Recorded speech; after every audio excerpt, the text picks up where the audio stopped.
Vila, é consenso que a comunicação do presidente Bolsonaro, que às vezes, como você falou, um pouco truncada, acaba atrapalhando, não ajuda nesse momento a economia do país, que é a recuperação histórica mais lenta que o Brasil já viveu. O que pode ser mais danoso para o país entre os erros do governo?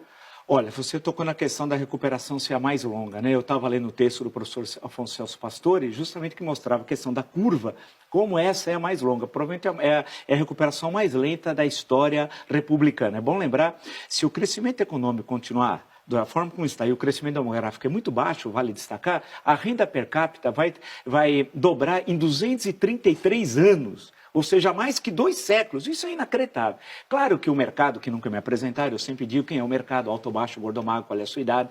Mas vamos falar, o grande capital, esse é o mercado, é o grande capital, a definição é outra, clássica do século XX, seria muito melhor, está preocupado com os rumos econômicos do governo. Há essa ideia de que tudo passa pela reforma da Previdência. É mentira, é mentira. A reforma da Previdência é importante? É. Há um problema sério de contas públicas? Há. Tem de discutir reformas? Tem. Tem de discutir seriamente. Por exemplo, falar, mas não prejudica os pobres. Mentira.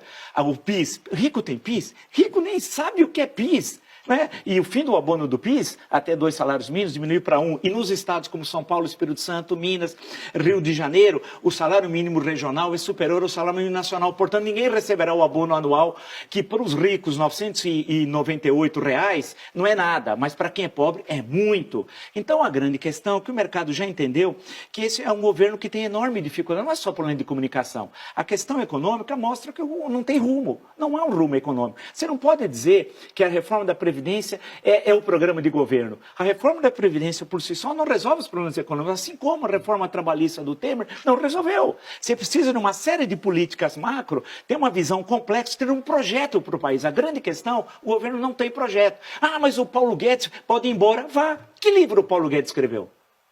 Eu queria saber que alguém mostrasse um livro que ele escreveu. Que economista é esse que não tem livro? Não tem ensaio? Que grande contribuição no debate político dos últimos 30 anos ele deu?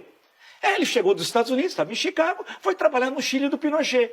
Não estou dizendo que ele era simpático, a ditadura do Pinochet foi trabalhar numa universidade do Chile. Mas o que ele escreveu sobre o Brasil? Então essa ideia que tem um salvador na economia, um salvador na política, Guedes, Bolsonaro, não tem nada a ver.